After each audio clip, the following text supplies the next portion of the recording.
I will discuss come to English helpline. Please subscribe the channel and share the video so that others can have the same opportunity what you have. Today's topic is a poem on killing a tree, and in this video I will discuss something about the poet, the theme of the poem, the message in the poem.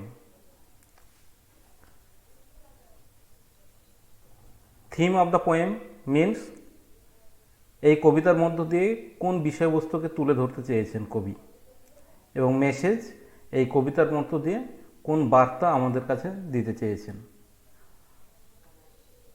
On killing a tree, যেটার লেখক হচ্ছেন গেব প্যাটেল। তো আমরা দেখে নেব কবি সম্পর্কে দু একটা কথা। গেব প্যাটেল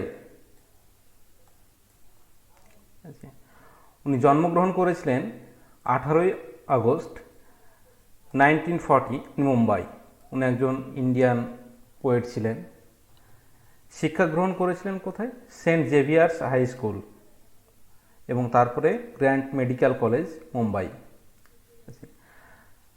তার সব থেকে নোটেবল যে পোয়েমগুলো ছিল তার ভিতরে হচ্ছে how do you withstand, body, mirrored and mirroring, on killing a tree, এবং তিনি যে তিনটে প্লে লিখেছিলেন সেটা হচ্ছে princes, Savaksa and Mister Behram. Gay Patel is an important figure in the history of modern Indian poetry in English. Gay Patel কে ছিলেন? উনি ছিলেন আধুনিক ভারতের ইংরেজি কবিতার ইতিহাসে অন্যতম গুরুত্বপূর্ণ কবি তিনি ছিলেন। তিনি জন্মগ্রহণ কোথায় করেছিলেন? তিনি জন্মগ্রহণ করেছিলেন Mumbai, in India, 1940। He is a man of many shades. তিনি মাল্টি ট্যালেন্টেড বলা যায়, ঠিক আছে। একই সঙ্গে অনেক কিছু করতেন, যেমন কি এ প্র্যাকটিসিং জেনারেল ফিজিশিয়ান, উনি একজন ফিজিশিয়ান ছিলেন। আর কি এ সেলফ টট আর্টিস্ট, তিনি কোথাও আঁকা শেখেননি কিন্তু নিজে নিজেই শিখেছিলেন। সেই একই সঙ্গে ছিলেন পোয়েট এবং প্লে রাইট, নাট্যকার এবং কবি, সব কিছুই ছিলেন একই সঙ্গে। His poems speak of deep concern for nature and expose man's cruelty to it. তার যে কবিতা, সে কবিতার মধ্য দিয়ে আমরা কি দেখব? প্রকৃতির প্রতি তার যে কনসার্ন, তার যে সজাগ মনোভাব সেটা, এবং মানুষ যে প্রকৃতির প্রতি কতটা নিষ্ঠুর আচরণ করে চলে সেটা আমরা এখানে দেখতে পাবো। His poems appeared in the Illustrated Weekly, এগুলো হচ্ছে সব ম্যাগাজিন, পত্রিকা, ঠিক আছে। Illustrated Weekly, Poetry India, New Writing in India, এগুলোতে তার কবিতা প্রকাশ পেত। Gradually he becomes popular as one of the writers of Green Peace movement. Green Peace movement, Green Peace মুভমেন্টটা কী ছিল? ঠিক আছে, এটা এমন একটা মুভমেন্ট ছিল যেটা ensures the ability of the earth to nurture life in all its diversity. এই পৃথিবীকে সব কিছুর বসবাসে উপযোগী করে তোলা, এটাই ছিল মূল উদ্দেশ্য গ্রিন পিস মুভমেন্টের। His poems show a powerful awareness of environment and ecology. তার কবিতার মধ্য দিয়ে আমরা যেটা পাই যে প্রকৃতির প্রতি যে সজাগ মনোভাব, এবং আমাদের যে ইকোলজি মানে বাস্তুসংস্থান যেটা, সেটাকে ঠিকঠাক রাখা, এটা কবিতার মধ্য দিয়ে আমরা যখন এটা কবিতা পড়ব তখন আমরা বুঝতে পারবো। তার যে ভালো কবিতাগুলো ছিল তার ভিতরেও দেখো, এর আগেও দেখেছো, how do you withstand, body, mirrored and mirroring, on killing a tree, এগুলো ছিল তার লেখা ভালো ভালো কবিতা। তিনি যে তিনটে প্লে লিখেছিলেন তার মূল বিষয়বস্তু যেটা ছিল পার্সির উপরে, ঠিক আছে, পার্সি লাইফ অ্যান্ড থিমস তার উপরে। সেগুলো কি ছিল? প্রিন্সেস সাবাস্কা আর Mister Behram. As a painter he has held several one man shows, মানে তিনি একাই সমস্ত রকম শো করতেন, যেমন এক্সিবিশন করতেন তার ছবির। কোথায় কোথায়? মুম্বাইয়ে করেছেন, দিল্লি করেছেন। And he has held his first art show in Mumbai in 1966, goes on to have several major exhibition in India and abroad. তারপরে তিনি ভারতে আরও অনেক বড় বড় এক্সিবিশন করেছেন এবং বিদেশেও করেছেন।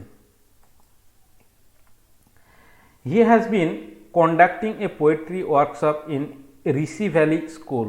ঋষি ভ্যালি স্কুলে তিনি মোটামুটি 1 দশকেরও বেশি থেকে, ডিকেড মানে হচ্ছে দশক, 1 দশকেরও বেশি দিন ধরে তিনি সেখানে ওয়ার্কশপ করেছিলেন পোয়েট্রির। He also edited a collection of poems published in 2006. His poetry is included in anthology of contemporary Indian poetry. এটা হচ্ছে একটা অ্যান্থোলজি। অ্যান্থোলজি মানে হচ্ছে কালেকশন অফ পোয়েমস, একটা বই যেখানে কবিতা সংগ্রহ করা থাকে। Patel's poetry reveals a slightly sick concern with the body. প্যাটেলের যে কবিতা সেটা কোন বিষয়টা তুলে ধরে?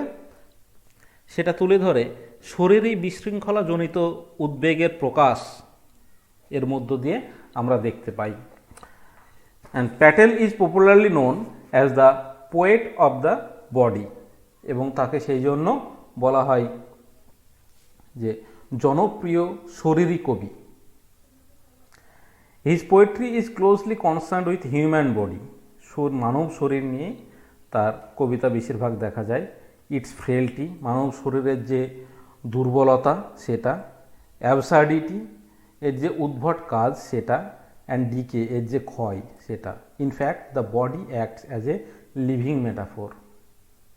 বস্তুতপক্ষে যেটা হয়, তার এই কবিতায় শরীর যেন জীবন্ত উপমার কাজ করে একটা। As a poet of the green Peace movement he expresses his anxiety and bitterness at man's cruelty two nature.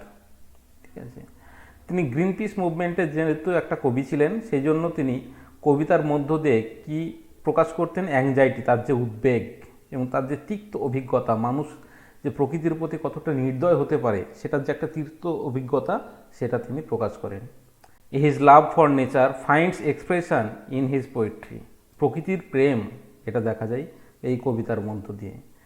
His poetry shows his sympathy for nature. প্রকৃতির প্রতি তার যে সিম্প্যাথি সেটা প্রকাশ পায়, এবং সেটাই হচ্ছে, এবং আর কি করে? পাওয়ারফুল প্লি ফর এ গ্রিনার আর্থ। এবং তার কবিতায় তার প্রকৃতি প্রেম যেমন পরিস্ফুট হয়েছে, তেমনি প্রকাশ পেয়েছে আরও সবুজ পৃথিবী গড়ার আবেদন। এবার আমরা চলে যাব themes of the poem. The main themes of the poem on killing a tree are to create a new awareness in the minds of people. জনগণের মনে আরও সজাগ মনোভাব গড়ে তোলা। That trees are as much living creature as animal. গাছপালাও হচ্ছে প্রাণীদের মতোই লিভিং ক্রিয়েচার, তারাও জীবন্ত। আমরা এই কবিতায় দেখব যে গাছকে পার্সনিফাই করেছি কীভাবে। আর একটা যেটা থিম সেটা কি? Two reflect the urgency with which steps need to be taken to conserve the environment. প্রকৃতিকে রক্ষা করার জন্য কি কি পদক্ষেপ নেওয়া উচিত। In order to ensure that earth remains an inhabitable planet. কেন? যেন আমরা এটা সুনিশ্চিত করতে পারি যে পৃথিবী সবার পক্ষে বসবাসযোগ্য একটা প্ল্যানেট, একটা গ্রহে পরিণত হয়, যেটা আছে সেটাই যেন থাকে।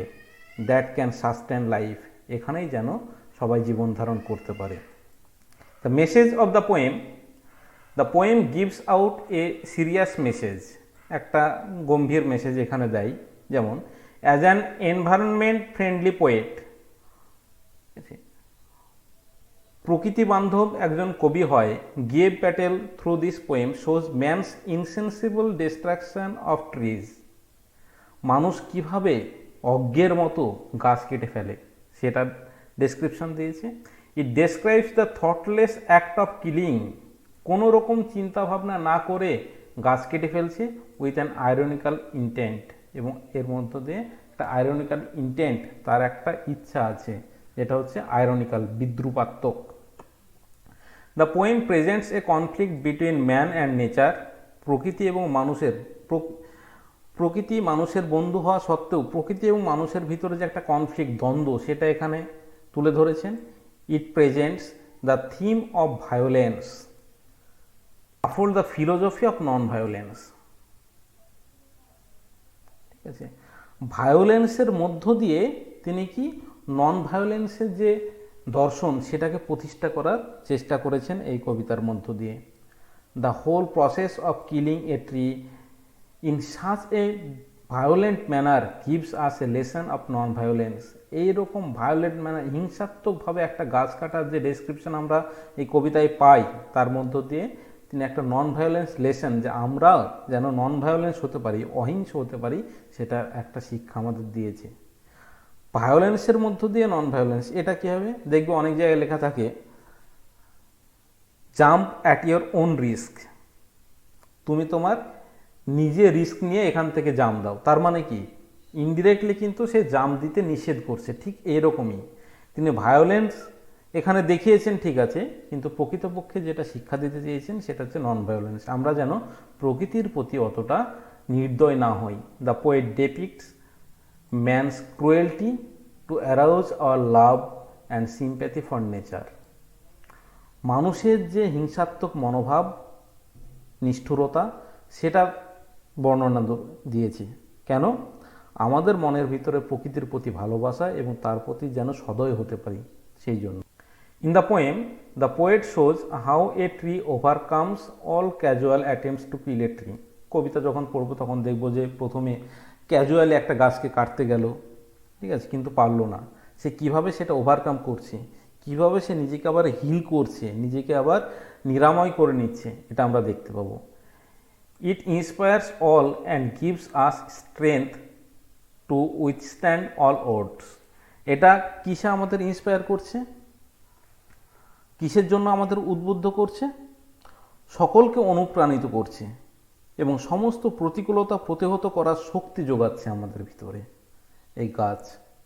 In all the poem makes the reader aware against reckless felling of trees. ঠিক আছে, যারা পাঠক আছে তাদেরকে সজাগ করার চেষ্টা করছি। কিভাবে? এই যে বেপরোয়া বৃক্ষ নিধন, এর বিরুদ্ধে যেন আমরা রুখে দাঁড়াতে পারি। And urges us to save nature for our own sake, এবং আমরা যেন আমাদের নিজেদের জন্যই এই প্রকৃতিকে বাঁচিয়ে রাখতে পারি, এটার একটা আর্জ আমাদের প্রতি আবেদন করেছেন কবি। তাহলে বোঝা গেল এই কবিতার মধ্য দিয়ে কি বার্তা আমাদের দিতে চেয়েছে। দেখো, প্রকৃতি আমাদের ভালো বন্ধু, ভালো বন্ধু হওয়া সত্ত্বেও আমরা তাকে ধ্বংস করছি। গাছ আমাদের ভালো বন্ধু।